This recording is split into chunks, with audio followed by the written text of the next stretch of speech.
नमस्कार साथियों, मेरा नाम है आर के सिंह। संस्कृति आईएएस के यूट्यूब चैनल पर आप सभी का स्वागत है। आज हम जिस मुद्दे की चर्चा करने वाले हैं, ये मुद्दा जुड़ता है लद्दाख से। काफ़ी फेमस सोशल एक्टिविस्ट हैं, पर्यावरण संरक्षक हैं, रेमन मैग्सेसे पुरस्कार विजेता है सोनम वांगचुक। इनका नाम भी आपने सुना होगा और इनके द्वारा एक बड़ी डिमांड रखी गई है और वो डिमांड है लद्दाख से जुड़ी हुई है। इनका ये कहना है कि लद्दाख को मिलना चाहिए विशेष राज्य का दर्जा और इसी को लेकर कह सकते हैं कि इन्होंने एक आंदोलन छेड़ रखा है। तो आज हम देखेंगे कि आखिर क्यों लद्दाख चाह रहा है विशेष दर्जा, और इसमें अगर घटनाक्रम की बात करें तो लगभग 130 लोगों के साथ लद्दाख से जो वांगचुक है वो दिल्ली के लिए कूच कर चुके हैं। बीच बीच में कई सारे इनके सामने व्यवधान भी देखने को मिले हैं। जैसे हाल ही में दिल्ली में प्रवेश करने से पहले ही पुलिस ने इन्हें रोक लिया था, तो ये भी मुद्दा चर्चा का विषय बना हुआ था। लेकिन हमारे सामने जो सबसे महत्वपूर्ण मुद्दा है, आपके परीक्षा के दृष्टिकोण से भी मुद्दा है, क्योंकि अगर हम बात करें तो इस बार जो लोकसभा के चुनाव हुए थे उसके बाद जो नई सरकार मोदी 3.0 बनी थी, उसमें भी क्या है कि कई सारे राज्यों, खास तौर पे जो बिहार राज्य है उसके द्वारा लगातार ये डिमांड रखी जा रही थी कि बिहार को विशेष राज्य का दर्जा मिलना चाहिए। लेकिन बिहार और लद्दाख का मामला पूरी तरह से अलग है। लद्दाख की जो बात है वो अलग है, तो उस पर हम देखेंगे कि आखिर लद्दाख की कौन कौन सी मांगे हैं और खास तौर पे हम देखेंगे कि उनसे जुड़े हुए कौन से मुद्दे हैं। तो ये सारे विषय हैं जिन पर हम चर्चा करेंगे और देखेंगे। चलिए बात कर लेते हैं कि आखिर ये पूरा मामला है क्या। मामले में आगे बढ़ने से पहले आप सभी के लिए एक सूचना है। सूचना क्या है? तो संस्कृति आईएएस, यूपीएससी और स्टेट पीसीएस के जितने भी कोर्स संचालित कर रहा है, खास तौर पे जो ऑनलाइन कोर्स है, लाइव है, पेन ड्राइव है, डीएलपी जो कोर्स हैं, इन पर अप टू 75% का छूट प्रदान कर रहा है। यदि ये छूट आप प्राप्त करना चाहते हैं तो इसके लिए एक समय सीमा निर्धारित की गई है। ये जो समय सीमा है ये 5 से लेकर 10 अक्टूबर 2024 है। इस बीच में अगर इन कोर्स में आप नामांकन करते हैं या नामांकन करवाते हैं तो फिर क्या है कि आप इस छूट का लाभ प्राप्त कर सकते हैं। अगर आप अधिक इंटरेस्टेड हैं या इन कोर्स के बारे में, इस सूचना के बारे में और अधिक जानकारी चाहते हैं तो नीचे दिए गए नंबर 9555-124-124 पर संपर्क कर सकते हैं या फिर संस्कृति की जो वेबसाइट है इस पर भी विजिट करके संबंधित जो जानकारी है उसे प्राप्त कर सकते हैं। चलिए अब थोड़ा सा न्यूज़ को हम देखते हैं जिसके बारे में हम चर्चा करने वाले हैं। तो देखिए, न्यूज़ है, what special status is Ladakh seeking. ये बात हो रही है कि आखिर लद्दाख विशेष राज्य का दर्जा क्यों चाह रहा है। ये एक बड़ा मुद्दा है और इसको लेकर एक तरह से जो लद्दाखी लोग हैं वो एक आंदोलन कर रहे हैं, एक कह सकते हैं शांतिपूर्ण मार्च कर रहे हैं। और ये जो मार्च है ये लद्दाख से लेकर दिल्ली तक चल रहा है और इसके जो लीडर हैं, जो नेतृत्व करता है, वो बड़े ही जाने माने कह सकते हैं कि सोशल एक्टिविस्ट हैं, पर्यावरण संरक्षक हैं और रेमन मैग्सेसे पुरस्कार विजेता हैं, जिनका नाम आप जानते होंगे, सोनम वांगचुक है। वो इसका कह सकते हैं नेतृत्व कर रहे हैं और वो वहाँ से निकल चुके हैं। और हाल ही में देखें तो ये क्या है कि चंडीगढ़ से आगे बढ़ते हुए फिर क्या है कि इन्हें जो हरियाणा है उसके आसपास पुलिस के द्वारा रोक लिया गया था। इस कारण से भी ये मुद्दा चर्चा में है। ये मुद्दा नहीं है, सबसे पहला इसमें महत्वपूर्ण जो मुद्दा है वो ये है कि आखिर लद्दाख क्यों चाह रहा है विशेष दर्जा। तो देखिए, इसमें जो कुछ मुद्दे हैं जिस कारण से ये मामला पूरा चर्चा में है, तो संवैधानिक जो सुरक्षा है उसकी मांग करने वाले जो अन्य राज्य हैं और इसके अलावा जो 5वीं और 6ठी अनुसूची है, ये जो अनुसूची है 5वीं और 6ठी, उनके अंतर्गत आने वाले जो क्षेत्र हैं उनको और अधिक स्वायत्तता ये प्रदान करती है दोनों सूचियां। और इसी कारण से ब्रिटिश सरकार ने भारत सरकार अधिनियम 1935 के तहत बहिष्कृत और आंशिक रूप से जो बहिष्कृत क्षेत्र हैं उनके लिए खास तौर पे कुछ प्रावधान निर्मित किए थे। और इसमें जो भारत में संघवाद है, जिसमें 5वीं और 6ठी अनुसूची के तहत विशेष प्रावधान दिए गए हैं, ये एक महत्वपूर्ण मुद्दा है। तो हम देखेंगे कि ये सब मुद्दे या ये सब मामले आखिर है क्या। थोड़ा सा मामले को और डिटेल में हम समझने का प्रयास करते हैं। तो देखिए, इसमें अगर हम बात कर लें तो सोशल एक्टिविस्ट, पर्यावरण संरक्षक और रेमन मैग्सेसे पुरस्कार विजेता जो सोनम वांगचुक है, इनको दिल्ली सीमा पर हिरासत में कह सकते हैं ले लिया गया, इन्हें रोक दिया गया जब ये लद्दाख को भारतीय संविधान की 6ठी अनुसूची में शामिल करने और राज्य का दर्जा देने की मांग के लिए केंद्र सरकार पर दबाव बनाने के उद्देश्य से लद्दाख से दिल्ली तक प्रोटेस्ट करने आ रहे थे। तो ये क्या है कि एक शांतिपूर्ण मार्च निकाला गया है लद्दाखियों के द्वारा, और इसके नेतृत्वकर्ता कौन है? तो ये सोनम वांगचुक है। लद्दाखी लोग अपनी सांस्कृतिक जो पहचान है उसको और अधिक स्वायत्तता और संरक्षण चाहते हैं। इसी को लेकर एक तरह से ये शांतिपूर्ण जो आंदोलन है लद्दाखी लोगों के द्वारा किया जा रहा है। सोनम वांगचुक समेत लगभग 130 जो लोग हैं वो दिल्ली पुलिस के द्वारा रोक लिए गए हैं, और इसमें खास तौर पे कहें तो इसमें महिलाओं को हिरासत में नहीं लिया गया है।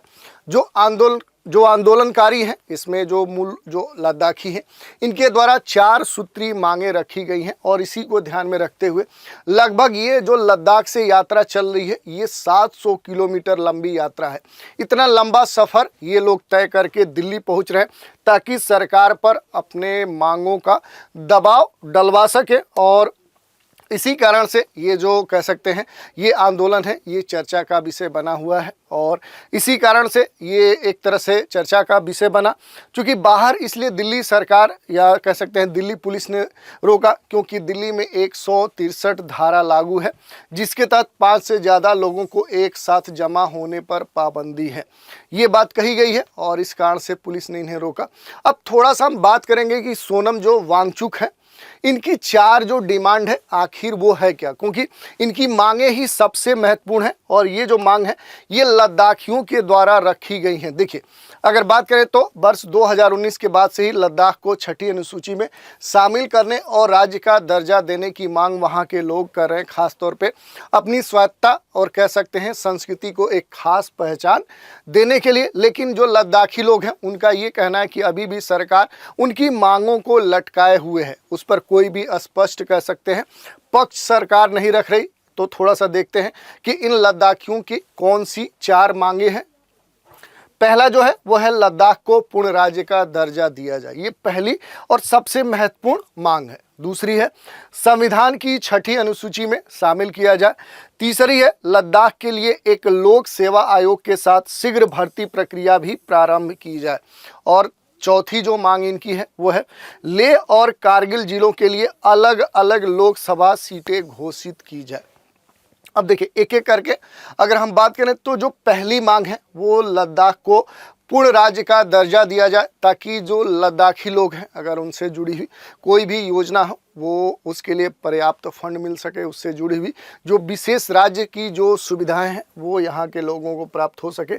इसके अलावा संविधान की 6ठी जो अनुसूची है इसमें शामिल लद्दाख को किया जाए, जिससे क्या है कि जो विशेष प्रावधान है उनके तहत क्या है कि इसे और लाभ प्राप्त हो सके। इसके अलावा यहाँ के जो युवा हैं उनके लिए क्या है कि रोजगार प्राप्त हो सके, इसके लिए यहाँ पर अलग से लोक सेवा आयोग की स्थापना की जाए, और उस आयोग की स्थापना ही न की जाए बल्कि क्या किया जाए वहाँ से भर्ती प्रक्रिया भी प्रारंभ किया जाए, ताकि वहाँ के लोगों को वहीं पर नौकरियाँ दिया जाए, वहीं पर क्या है कि रोजगार प्रदान किया जाए। और फिर क्या है कि लेह और जो कारगिल जिले हैं इनको अलग अलग कह सकते हैं कि लोकसभा इनके लिए बनाई जाए, ताकि लोग अपने क्षेत्र के जो प्रतिनिधि हैं उन्हें वोट कर सके, और फिर क्या है कि वहाँ विकास को और महत्व प्रदान किया जा सके, वहाँ के जो प्रतिनिधि हैं अपने क्षेत्रों को और विकसित कर सके। तो इस तरह से क्या है कि 4 ये मांगे रखी गई हैं। अब देखिए इसमें 1-2 चीज़ें और हैं, जैसे भारतीय संघवाद की बात करें तो भारतीय जो संघवाद का जो ढांचा है उसे कह सकते हैं असम्मित संघवाद के रूप में भी देखा जाता है, एसिमेट्रिकल फेडरलिज्म के तौर पे देखा जाता है। इसका अर्थ क्या होता है कि जो देश है, देश के सभी राज्यों या क्षेत्रों को समस्त या समान स्तर पर स्वायत्तता नहीं दी जाती है, इसे ही सम्मित संघ कहा जाता है। लेकिन अब थोड़ा सा बात कर लेते हैं कि जो असम्मित जो संघवाद है, जो एसिमेट्रिकल फेडरलिज्म है, क्योंकि भारतीय संघवाद ढांचे को अक्सर विषम संघवाद या असम्मित संघवाद या एसिमेट्रिकल फेडरलिज्म भी कहा जाता है। इसका मीनिंग क्या होता है? तो देखिए, देश के सभी जो राज्य हैं या जो क्षेत्र हैं उनको समस्त या समान स्तर पर स्वायत्तता नहीं प्राप्त होती है, लेकिन वहीं जो कह सकते हैं सम्मित संघ वाले जो राष्ट्र हैं, जैसे अमेरिका है, ऑस्ट्रेलिया है, यहाँ पर सभी राज्यों के पास कह सकते हैं कि समान शक्तियाँ होती हैं। विपरीत जैसे भारत ऐतिहासिक जो सांस्कृतिक जो जाति वर्गीकरण है उसको अधिक स्वायत्तता प्रदान करता है, खास तौर पे विशेष रूप से जो बड़ी जनजातियां आबादी वाले जो क्षेत्र हैं वहाँ पर खास तौर पे वो जो क्षेत्र है वो प्रासंगिक है, जहाँ स्वदेशी परंपराओं को संरक्षित करने के लिए स्थानीय शासन और स्वायत्तता को प्राथमिकता दी जाती है। तो ये एक बड़ा मुद्दा है। इसके पीछे अगर देखें तो जो बैकग्राउंड है वो ऐतिहासिक पृष्ठभूमि है। थोड़ा सा ऐतिहासिक पृष्ठभूमि की चर्चा हम कर लेते हैं कि आखिर ये मामला कहाँ से जुड़ता है। जब भारत कह सकते हैं कि ब्रिटानिया हुकूमत के तहत गुलाम था, उस दौरान ये स्थिति उत्पन्न हुई थी। ब्रिटानिया हुकूमत ने जनजातीय क्षेत्रों को देश के बाकी हिस्सों से अलग प्रबंधित करने के लिए भारत सरकार अधिनियम 1935 के तहत बहिष्कृत और आंशिक रूप से बहिष्कृत क्षेत्रों का निर्माण किया था। दूसरी बात करें तो भारतीय संविधान की जो 5वीं और 6ठी अनुसूचियां हैं ये आदिवासी क्षेत्रों में अधिक स्वायत्तता प्रदान करने के लिए इन औपनिवेशिक युग की नीतियों से प्रेरित थी। इसी कारण से ये मुद्दा खास तौर पे चर्चा का विषय बना हुआ है। अब इसमें थोड़ा सा ये भी समझने वाली बात है कि ये बहिष्कृत और आंशिक रूप से बहिष्कृत जो क्षेत्र हैं इनका क्या मतलब है। तो देखिए, अगर बहिष्कृत क्षेत्र की बात करें तो इन क्षेत्रों में अधिकांश पूर्वोत्तर के जो पर्वतीय और जो पहाड़ी क्षेत्र हैं उन्हें शामिल किया गया है। स्थानीय शासन पर ब्रिटिश जो गवर्नर हैं उनका मजबूत नियंत्रण था। दूसरी जो बात कही जा रही है वो है आंशिक रूप से बहिष्कृत क्षेत्र।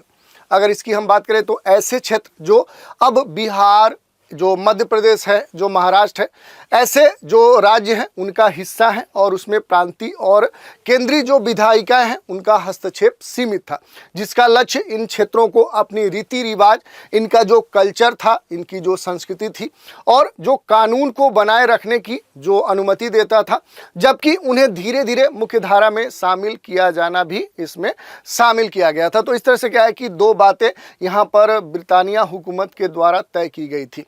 अब थोड़ा सा इसके अलावा जो सबसे महत्वपूर्ण बिंदु है वो है कि भारतीय संविधान की जो 5वीं और जो 6ठी अनुसूची है ये काफ़ी महत्वपूर्ण है। तो इसके बारे में भी थोड़ा सा हम चर्चा कर लेते हैं कि आखिर ये जो भारतीय संविधान की 5वीं और 6ठी अनुसूची है ये है क्या, ये आपके लिए महत्वपूर्ण हो सकती है। तो देखिए, थोड़ा सा 5वीं अनुसूची के बारे में हम देखें तो भारतीय संविधान की जो 5वीं ये अनुसूची है ये मूल रूप से अनुसूचित क्षेत्र के रूप में नामित क्षेत्रों पर लागू होती है। यही मुद्दा लद्दाख से जुड़ता है और ये आमतौर पे महत्वपूर्ण जो जनजातीय आबादी है, आर्थिक पिछड़ेपन और अद्वितीय प्रशासनिक चुनौती वाले क्षेत्र होते हैं। इसी कारण से ये खास तौर पे चर्चा का विषय बनी रहती है। इसकी अगर विशेषताओं की हम चर्चा करें तो देखिए, 5वीं अनुसूची के कुछ महत्वपूर्ण विशेषता है। जैसे गवर्नेंस के लेवल पे बात करें तो जनजाति कल्याण से संबंधित मामलों पर राज्य सरकारों को मार्गदर्शन देने के लिए इन क्षेत्रों में जनजाति जो सलाहकार परिषद हैं वो स्थापित किए गए हैं। इसके अलावा लैंड पर जो अधिकार है उसको लेकर भी कहा गया है कि राज्यपाल के पास जनजाति भूमि के हस्तांतरण को विनियमित करने और इन क्षेत्रों में धन उधार देने के व्यवसायों को देखरेख करने का भी अधिकार दिया गया। कानून में संशोधन से भी संबंधित बातें कही गई हैं, जिसमें ये कहा गया है कि राज्यपाल निर्देश दे सकते हैं कि संसद या राज्य विधानमंडल के द्वारा बनाए गए जो कानून हैं इन क्षेत्रों में लागू न हों या फिर जनजाति हितों की रक्षा के लिए इनमें संशोधन किया जा सकता है। और वर्तमान में लगभग 10 भारतीय राज्यों ने 5वीं अनुसूची के अंतर्गत अनुसूचित क्षेत्र नामित किए हैं। ये महत्वपूर्ण एक बात आपके लिए हो सकती है, ये बड़ा ही महत्वपूर्ण है, यहाँ से आपके प्रश्न भी बनते हैं। थोड़ा सा अब 6ठी अनुसूची के बारे में देख लेते हैं। तो ये भी क्या है कि जनजातीय क्षेत्रों को दी गई स्वायत्तता के संदर्भ में 6ठी अनुसूची अधिक विस्तृत है और इसी के तहत लद्दाख अपने को शामिल करना चाह रहा है। ये असम, मेघालय, मिजोरम, त्रिपुरा के कुछ क्षेत्रों पर ही लागू होती है और इसमें अब लद्दाख शामिल होना चाह रहा है। यह स्थानीय समुदायों को शासन पर अधिक नियंत्रण देने के लिए स्वायत्त जिला परिषदों का गठन किया जाता है। मुख्य विशेषताओं में जो शामिल है मूल रूप से अगर देखें तो शासन में स्वायत्तता प्रदान की जाती है। भूमि उपयोग, उत्तराधिकार, विवाह, जो सामाजिक जो कह सकते हैं कि विभिन्न जो ताना बाना है, इसके अलावा जो रीति रिवाज है, ऐसे मामलों पर कानून बना सकते हैं बशर्ते उनके कानूनों को राज्यपाल से अनुमोदन प्राप्त हो सके। न्यायिक शक्तियाँ भी प्राप्त होती हैं। जैसे अगर बात कर ले तो एडीसी को ऐसे मामलों को निपटाने के लिए स्थानीय अदालतें स्थापित करने का भी अधिकार होता है, जहां दोनों पक्ष अनुसूचित जनजाति के सदस्य होते हैं। राजस्व और कराधान से संबंधित कुछ बातें भी प्राप्त होती हैं। ये परिषदें भूमि राजस्व एकत्र कर सकती हैं और व्यवसायों और व्यापारों और अन्य गतिविधियों पर भी कर लगा सकती हैं। इसके अलावा अगर देखें तो संक्षेप में जो छठी अनुसूची है, ये स्थानीय निकायों को अधिक कार्यकारी, विधायी और न्यायिक और वित्तीय शक्तियां भी प्रदान करती है। यही नहीं, 5वीं अनुसूची क्षेत्रों की तुलना में अधिक स्वायत्तता प्रदान करती है छठी अनुसूची। और इसी कारण से जो लद्दाख है, जो सोनम वांगचुक है या जो लद्दाखी लोग हैं, ये क्या है कि छठी अनुसूची के तहत लद्दाख को लाना चाह रहे हैं, जिससे क्या हो कि जो पर्वतीय पहाड़ी कह सकते हैं जो कुछ राज्य हैं जिनमें शामिल हैं आपके असम, मेघालय, मिजोरम, त्रिपुरा, ऐसे क्या है कि जो इससे जुड़े हुए जो सुविधाएं हैं, जो अधिकार हैं, वो लद्दाख को प्राप्त हो सके। इसके अलावा अगर देखें तो पूर्वोत्तर राज्यों के लिए जो विशेष प्रावधान है, उस पर थोड़ा सा हम चर्चा करें तो 5वीं और छठी अनुसूची के अलावा विभिन्न पूर्वोत्तर राज्यों को भारतीय संविधान के अनुच्छेद 371 के तहत विशेष प्रावधान भी प्राप्त है। ये अनुच्छेद स्थानीय रीति रिवाजों की रक्षा करते हैं और स्थानीय सरकारों को विशेष शक्तियां भी देते हैं। उदाहरण के लिए अगर बात करें तो जो अनुच्छेद 371 ये है, ये नागालैंड, और 371 जो जी है, ये मिजोरम और प्रथागत कानून सहित स्थानीय कानून और प्रथाओं की भी रक्षा करते हैं। तो इस तरह से आप देख सकते हैं कि ये जो राज्य है, इन्हें कुछ खास अधिकार के साथ कुछ अन्य जो सुविधाएं हैं वो भी प्रदान किए गए। इसके अलावा अनुच्छेद जो 371 भी असम पर लागू होता है और 371 सी मणिपुर पर लागू होता है, जिसके तहत जनजाति और पहाड़ी क्षेत्रों के लिए विधानसभाओं में अलग अलग समितियों की स्थापना की जाती है। ये प्रावधान जनजाति समुदायों को एकीकृत करने और उनकी विशिष्ट पहचान को संरक्षित करने के बीच नाजुक संतुलन बनाए रखने का काम करते हैं। यही लद्दाख की डिमांड है कि हम अपनी सांस्कृतिक जो पहचान है उसे बनाए रखना चाहते हैं, अधिक स्वायत्तता चाहते हैं। इस कारण से लद्दाखियों के द्वारा विशेष राज्य का दर्जा मांगा जा रहा है और यही मूल कारण है। थोड़ा सा अब बात कर लेते हैं कि मूल रूप से जो लद्दाखी हैं, ये छठी अनुसूची का दर्जा देने की मांग आखिर कर क्यों रहे। तो देखिए, 2019 में लद्दाख के केंद्र शासित प्रदेश बनने के बाद से स्थानीय नेताओं और कार्यकर्ताओं ने लगातार छठी अनुसूची के तहत विशेष संवैधानिक सुरक्षा की मांग उठाई है। तब से ये मांग लगातार बनी हुई है, नाजुक पारिस्थितिकी तंत्र को संरक्षित करने और लद्दाख के लोगों जो मुख्य रूप से आदिवासी हैं, उनकी विशिष्ट सांस्कृतिक पहचान की रक्षा करने की आवश्यकता को ध्यान में रखते हुए ये मांग जो लद्दाखी हैं वो उठा रहे हैं। खास तौर पे जो सोशल एक्टिविस्ट, जो पर्यावरण संरक्षक, जो सोनम वांगचुक हैं और अन्य जो कार्यकर्ता हैं, इनका मानना है कि इस तरह के संरक्षण के बिना क्षेत्र को अपने प्राकृतिक संसाधनों के दोहन और अपनी सांस्कृतिक जो विरासत है उसके कमज़ोर होने का डर है और इसी कारण से इस तरह की मांग इनके द्वारा रखी जा रही है। यही नहीं, अन्य क्षेत्रों की बात करें तो ऐसे ही जो मांगे हैं ये अरुणाचल प्रदेश, मणिपुर के कुछ हिस्सों में भी की जा रही हैं और ये जो मांगे हैं खास तौर पे वैसे क्षेत्रों के द्वारा की जा रही है जहां पर जनजाति बाहुल क्षेत्र वास करता है। तो ये महत्वपूर्ण है। इसके अलावा अगर हम कंक्लूजन की बात करें तो संविधान की जो छठी अनुसूची है इसमें शामिल करने की जो लद्दाख की मांग है, ये अधिक स्वायत्तता, सांस्कृतिक संरक्षण और पर्यावरण संरक्षण की व्यापक इच्छा रखती है। तो इस कारण से देखें तो ये जो मांग है ये जायज़ है और जैसे जैसे भारत अपने विविध जनजाति क्षेत्रों के प्रबंधन की जटिलताओं से निपट रहा है, 5वीं और छठी अनुसूची जैसे जो संवैधानिक प्रावधान है ये स्वदेशी अधिकारों की सुरक्षा में महत्वपूर्ण भूमिका निभा भी रहे। हालांकि इन प्रावधानों का कार्यान्वयन और आगे के सुधारों की आवश्यकता भारत भर में आदिवासी समुदायों के लिए वास्तविक स्वायत्तता और समावेशिता प्राप्त करने के लिए एक महत्वपूर्ण कड़ी के रूप में भी काम कर रहा है। तो इस तरह से हमने देख लिया कि आखिर जो लद्दाख है वो क्या डिमांड रख रहा है। लद्दाखियों की जो 4 मांगे हैं वो है क्या, जिसके लिए बड़ी संख्या में जो लद्दाखी हैं वो लद्दाख से दिल्ली के लिए एक शांतिपूर्ण कह सकते हैं आंदोलन कर रहे हैं। तो ये सारी बातें थी जिस पर हमने चर्चा की। तो आज के एपिसोड में इतना ही। नए एपिसोड में एक नए मुद्दे के साथ फिर मिलेंगे, तो आप हमारे साथ बने रहें। इसके लिए धन्यवाद।